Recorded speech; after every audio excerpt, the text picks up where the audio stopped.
The sea was calm the night we found her, the derelict ship known only by whispers and the fear-laced rumors of old sailors. We were 4 seasoned treasure hunters. Mark, our leader, Evelyn, the historian, Jason, the muscle, and me, Lucy, the tech and navigator.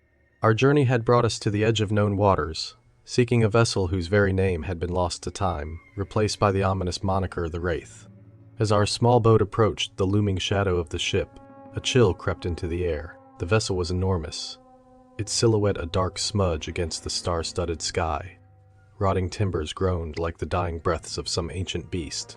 A fetid odor wafted toward us, the stench of decay and the sea's relentless hunger. "Look at that," Mark whispered, pointing to the barely discernible name on the bow, the Seraphim. His eyes gleamed with the promise of untold riches. Legend said the Seraphim had set sail centuries ago, laden with treasure, but cursed by the dark magic of those who had hidden their wealth aboard her. We secured our boat and climbed up the rotting ladder hanging over the ship's side, our flashlights casting long, eerie shadows. The deck was slick with algae, and every step squelched underfoot. We moved cautiously, the creak of ancient wood beneath our weight a constant reminder of the ship's fragility. "Stay together," Evelyn cautioned, her voice barely more than a whisper. She was the heart of our team, her knowledge of history and the occult invaluable. She paused to examine the strange, almost runic carvings along the railings. Her brow furrowed. The main deck was littered with debris, broken crates, tattered sails, and the remnants of long-forgotten struggles.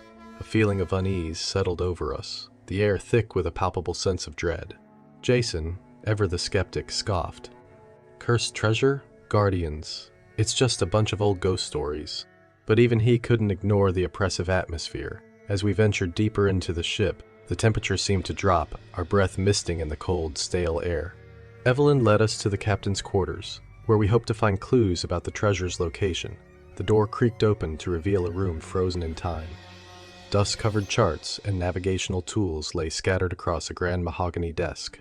A large, ornate chest sat in the corner, its lid ajar, revealing a glimpse of gold and jewels. "Jackpot," Mark breathed, his eyes wide with greed. He moved towards the chest, but Evelyn grabbed his arm. "Wait," she warned, her voice trembling. "Something doesn't feel right." Before she could elaborate, a loud crash echoed through the ship. We spun around, flashlights sweeping the darkness. Shadows danced along the walls, and the air grew thick with an overpowering stench of death. "We need to leave," I urged, my pulse quickening. But Mark was already at the chest, scooping handfuls of gold and gems into his bag. "Help me, Jason," he barked. Jason hesitated, but then moved to assist, driven by the promise of wealth. Evelyn and I exchanged a worried glance, our instincts screaming that this was a mistake. Suddenly, a low, guttural growl reverberated through the room. The temperature plummeted further, and a spectral figure materialized before us. Its eyes burned with a malevolent glow, its form shifting and flickering like a flame caught in the wind. "You dare disturb the resting place of the Seraphim," it hissed, its voice a venomous whisper. Mark and Jason froze, their faces pale. Evelyn stepped forward, her hand outstretched in a gesture of peace. "We mean no harm," she said, her voice steady despite the terror in her eyes. "We seek only knowledge." The apparition's eyes fixed on her, and for a moment, the room seemed to hold its breath. Then it spoke again, its voice echoing with ancient rage. "Knowledge you shall have, but at a price." Without warning, the figure lunged at Mark, passing through him like a cold wind. He screamed, dropping the treasure as he clutched his chest, his eyes wide with horror. Dark veins spread across his skin, and he collapsed, lifeless to the floor. Chaos erupted.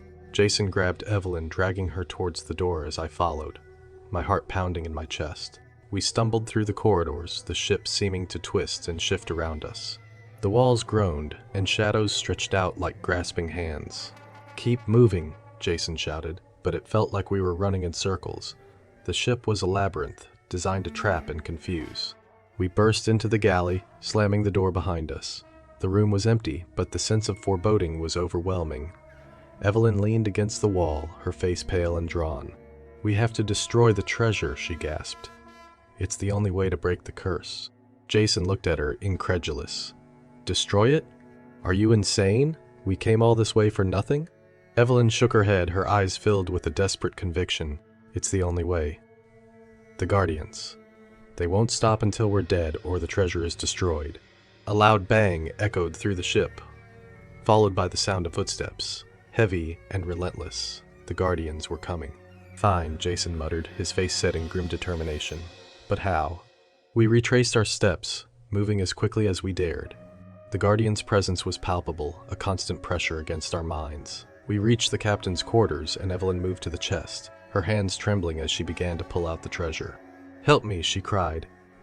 And we joined her, throwing the gold and jewels into a pile. She fumbled in her bag for a flare, striking it alight and tossing it onto the pile. The flames caught, and the treasure began to melt and warp. The air filled with acrid smoke. The Guardian's screams of rage and anguish echoed around us, a cacophony of suffering that threatened to drive us mad. The ship shuddered, its timbers cracking and splitting.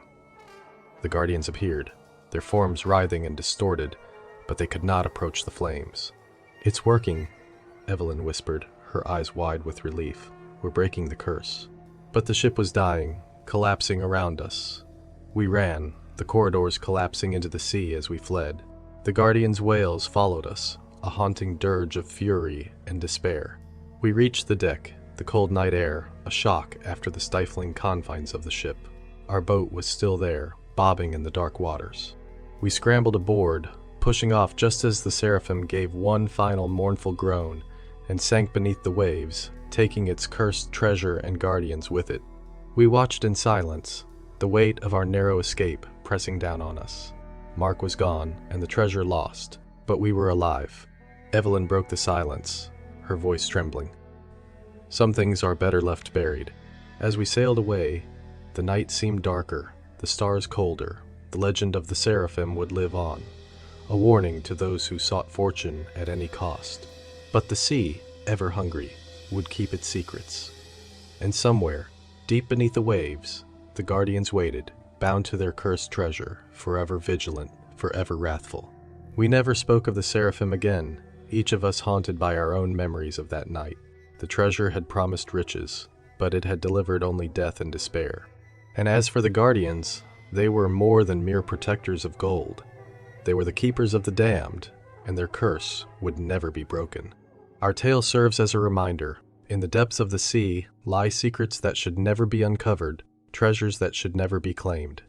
And the Guardians, though unseen, are always watching, waiting for the next foolhardy souls to disturb their eternal vigil.